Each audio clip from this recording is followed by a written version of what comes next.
Rivers Sole Administrator swears in more permanent secretaries. Crisis brews in Rivers ADC over leadership position. Recently freed inmate arrested for armed robbery.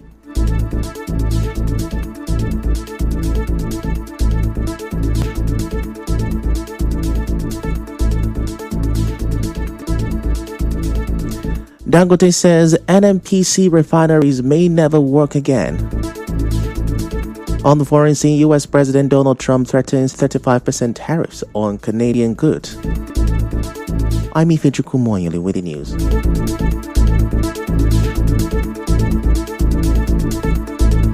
Now, Rivers State Sole Administrator, retired Vice Admiral Ibokete Ibas, says his mandate to restore peace in Rivers State requires the support of the civil servant.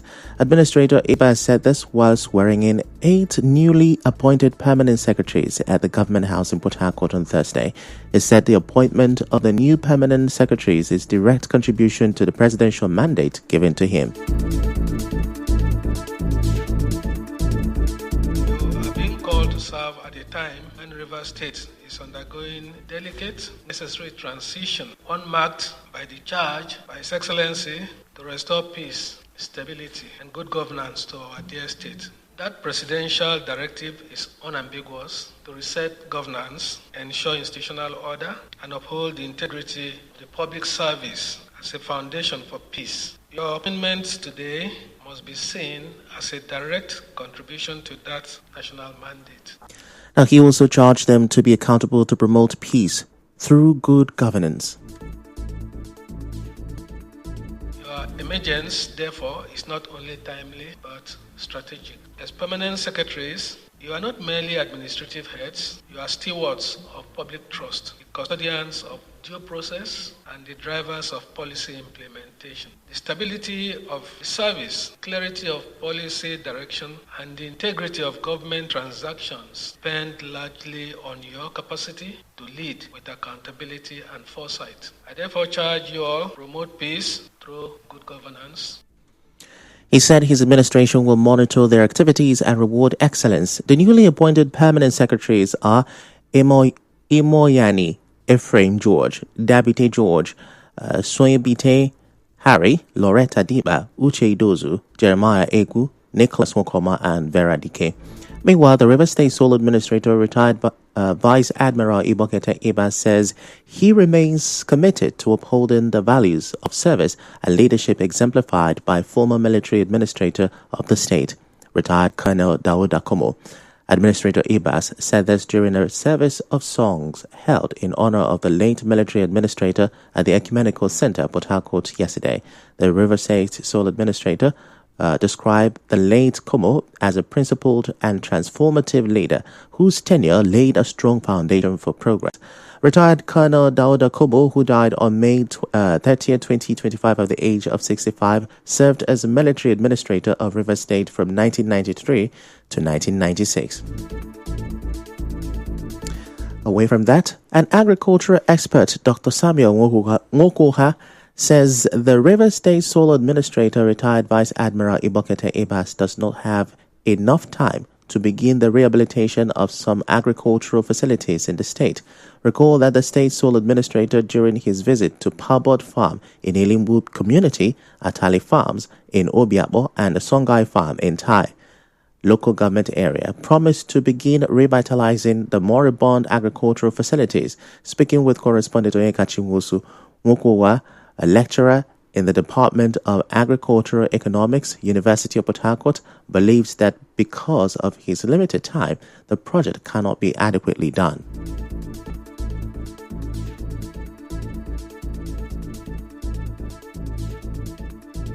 That's what we call project time frame. And project is no child's play. These are aggregations of collective activities put together, programs put together that forms a project. And you cannot just wake up overnight and say you are going to revitalize a place or a business that is lying fallow or that is dead without first of all understand the timing. Which time, what time do you have as an administrator to undertaking that task? If the time you have is limited, that project can never be executed properly. There is no project without time frame, and you must be faithful to that given time frame to deliver such a project. He advised him to leave the projects for the suspended governor when he is reinstated. Also speaking, an agricultural consultant, Mr. Charles Okoro, hailed the administrator for identifying moribund agricultural facilities for rehabilitation.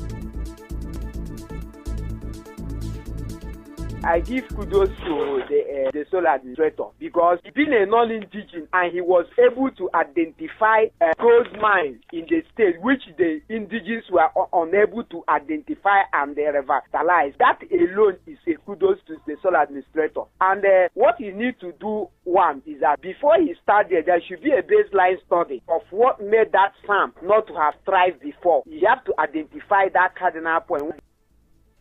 He, however, called on the administrator to involve private investors in the revitalization plan. Moving on now, the National Youth Council of Nigeria, NYCN, has dismissed reports of the alleged expulsion of its president, Sukubo Saraiwe Sukubo. The council described the claims as the handiwork of mischief makers who were expelled for gross violations of the NYCN Constitution. And the communique issued at the end of its annual National Congress held in Port Harcourt. The NYCN said the allegations against its president were misleading, malicious, and entirely unfounded. The council urged the Federal Ministry of Youth Development, state and local government, as well as corporate organizations to disregard the rumor and remain cautious of those behind it, accusing them of trying to sow confusion and stir crisis in the Youth Council. The Secretary General of NYCN, Suleiman Abubakar, the Chairman of the Advisory Council, Solomon Idiobe, and another stakeholder of the Youth Council, Dr. Bartholomew Okodo, spoke at the event. It is a management committee that has the power to suspend the sitting president of Youth Council, and which management meeting sat to expel the president. Who and who in Youth Council were present at the management meeting? So as such, it's none and void. We do not know if there was any congress anywhere as National Youth Council members that produce any other person outside Sukubo Saraiwe Sukubo. He has no constitutional right whatsoever to issue a suspension. At no time did the South as a group sat down to discuss the suspension of any of his officials. Therefore, what is flying around in the social media is fake. Also, the Deputy National President of NYCN, Innocent Ndwaya, said the Congress unanimously adopted report of its Constitutional Amendment Committee, which amended its 2018 Constitution, and the affiliation of the Revalidation Committee that validated 83 voluntary youth organizations as its affiliate groups and de-affiliated 21 others over non-compliance with affiliation requirements. There's an amendment on the age limit. There's an amendment on the creation of diaspora chapter. It formerly was not in the constitution. So the new constitution allows a diaspora chapter of the NYCN. We also expanded the neck right from the national to the community. And then we also have a community youth council now. It was used to be ward, but now it's community so that the youth in the community can be directly engaged. You must not be a member of council as an individual. You must come from an organization for you to be a member of the youth council. You cannot just wake up from your father's house and say you're a member of it. It doesn't happen that way. You must be a member of an affiliate organization. That is what we just did. Our correspondent reports that Congress also passed a vote of confidence in the Sukubo Saraiwe-led national executives of the NYCN and also mandated them to take necessary disciplinary actions against members who violate its constitution. The National Youth Council of Nigeria also constituted 2 committees comprising 6 members each: Congress Planning Committee and Electoral Committee to oversee its September 2025 National Elective Congress to usher in new national executives.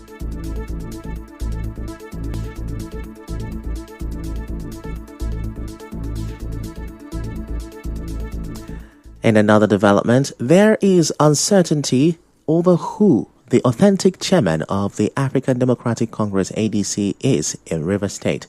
While Mr. Leader Samson claims he is the party's chairman, in the state, another name, Mr. Ode Lawrence, was listed in a document allegedly released by the party's national leadership. Speaking with correspondent Obi Oruwari on the matter, the ADC spokesman in Rivers State, Lucky-Man Igila, insisted that the party is not divided. He said Samson remains the recognized chairman in the state. Igila explained that Lawrence is actually the party's vice chairman, but was made acting chairman temporarily while some cases involving chairman and the national leadership were in court. ADC in Rivers State is talking disarray, and the list that some persons claim that emanated from the National Secretariat has not been confirmed by the National Secretariat. In Rivers State, the chairman of African Democratic Congress in Rivers State is Ambassador Leader Samson. Ode Lawrence is the vice chairman of ADC Rivers State, who has been acting as a chairman for the coalition took place. A month before the coalition, Ambassador Leader Samson was brought back as chairman because this chairman and the national came in agreement, and all court cases were withdrawn from court, and the chairman were reinstated. He added that the South-South leader of the party's coalition will soon meet with key stakeholders to settle the issue and carry everyone along.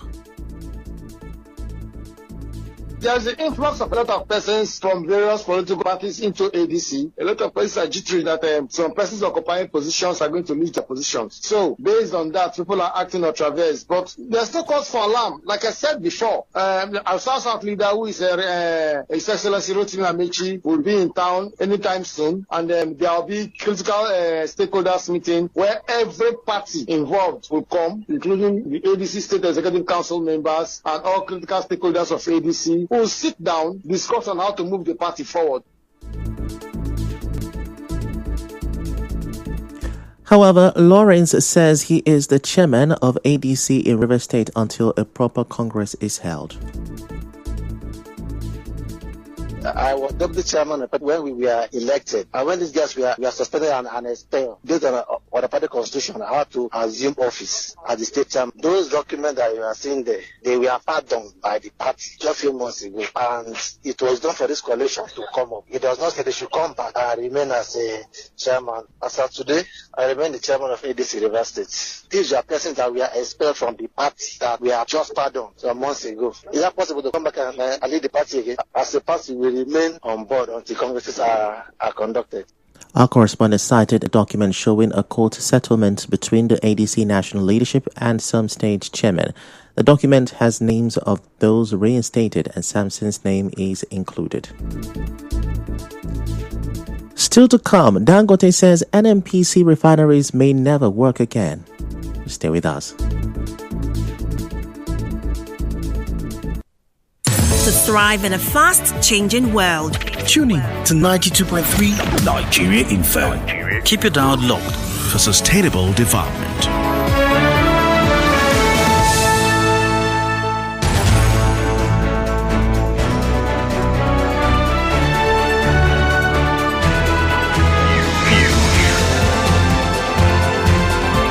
This is the news on 92.3 Nigeria Info.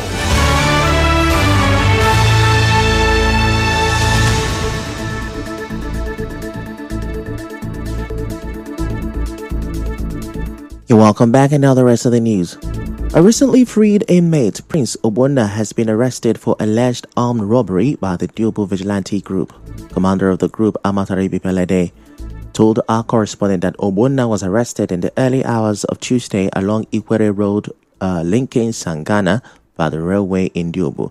He was allegedly robbing women heading to the early morning market when the vigilante team moved in. Bipelede said Ogbonna and 3 others took to their heels on sighting the vigilante operatives, but Ogbonna was caught while the others escaped. A rifle with a double magazine and 38 rounds of ammunition were reportedly recovered from him. He has since been handed over to the police for further investigation and prosecution. Prince Ogbonna, who just came back from prison on Tuesday, 8th July 2025, 5 a.m. this morning, with his gang member, was robbing residents of Dio, precisely Kure Road, linking Sangana through the railway. Dio vigilante in a routine patrol this morning to that area engaged Prince Ogbonna and his gang in their act robbing women going to market. 3 of the gang members escaped, while Prince Ogbonna was apprehended with recovery of the rifle carrying double magazine with 38 ammunition. Suspect Prince Ogbonna with rifle carrying double magazine and 38 ammunition all have been handed over to the police for further investigation and prosecution. Commander Bipelede assured residents of the group's continued commitment to community safety and security. The suspect confessed to the crime and pleaded for forgiveness. I was in the prison since 2020. They released me on the 7th of this month. So I come out. This morning I was about to pass in that area and I saw some boy. Sorry, I was told that they come out to come and rob. So as I just passed, then I flash me touch, asked me where I'm going. Tell her I want to go to Flyover. Where we are talking there, I now saw the Dio vigilante men flashing torch in our back. So they are now run away and throw away gun in the ground. So they now come and catch me and with the rifle. I promise that I know where I will get those boys. I'm begging. Anything, let them help me. I will carry them, show them the way that we lay ambush and we will get them.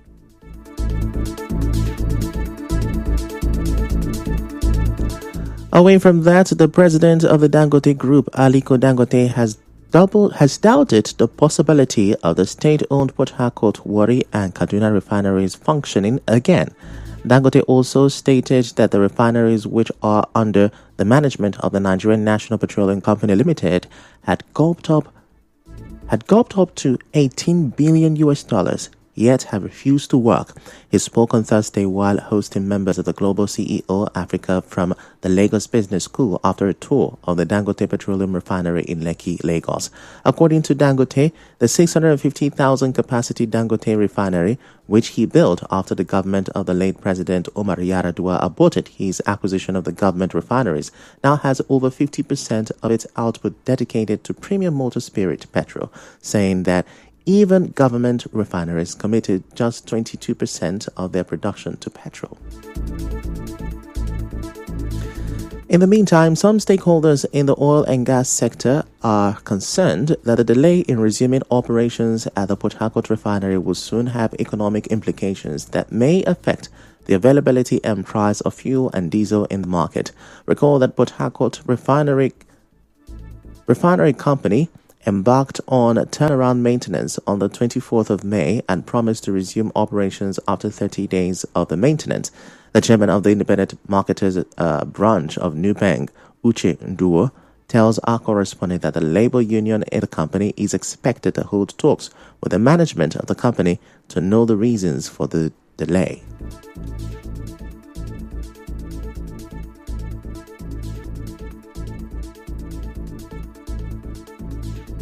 We are supposed to have the information, like as it were, but it's not open. You know, the maintenance is not done in an open, in the operational part where everybody can see and all of that. You know, so what they do in the inner area, like I said, we're going to engage them this week. We want to know the extent, you know, so we can speak very deeply concerning it. But for now, what we know is that they've not come up to say, oh, we are done with the maintenance. Maintenance is still ongoing according to them. When we talk about time, it's good that we hold on to whatever promises we have made people.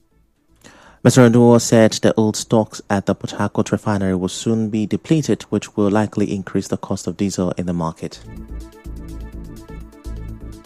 Our concern, as it is, that the thing is beyond the number of days, as they had already said, and it's going to impact on the supply. Okay. You understand? It's going to impact on the supply. If they don't quickly round off with the maintenance, at a time, of course, products the level will go down. And when that happens, of course, you know what will follow now. Yeah. You know what will follow. So we are not very comfortable that now they are not done with the maintenance.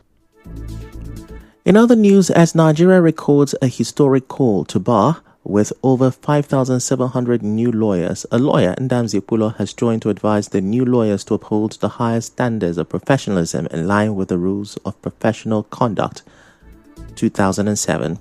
He gave the advice in an interview with correspondent Emeka Otoka. My advice to those that have just been recently called to bar yesterday and today is that they maintain high level of professionalism. They should know that they are now watchdogs to the society. They should play pivotal roles to making the society a better place. They should never compromise their standards or encourage anyone to be on the wrong side of the law, because currently we have lawyers who are rascals in the system. But as new weeks, I believe they have inculcated in them discipline as lawyer affairs. As you may know, the call to the bar ceremony started on Tuesday and ended on Thursday at the Body of Benches complex in Abuja. On the international scene, U.S. President Donald Trump says he will impose a 35% tariff on Canadian goods starting 1st of August. This is as the two countries are days away from a self-imposed deadline to reach a new deal on trade. The announcement came in the form of a letter published on Truth Social, along with additional threats of blanket tariffs of 15% or 20% on most trade partners. On the news this morning, you heard the Rivers Sole Administrator has sworn in 8 more permanent secretaries. Crisis is brewing in Rivers ADC over leadership position. A newly freed inmate has been arrested for armed robbery in Port Harcourt. Dangote says NNPC refineries may never work again. On the foreign scene, US President Donald Trump has threatened 35% tariff on Canadian goods. The news was edited by Chioma Ezenwafo. To reach the news team, send an SMS or WhatsApp to 0808 721 7215. I'm Ifechukwu Moyele. Many thanks for listening.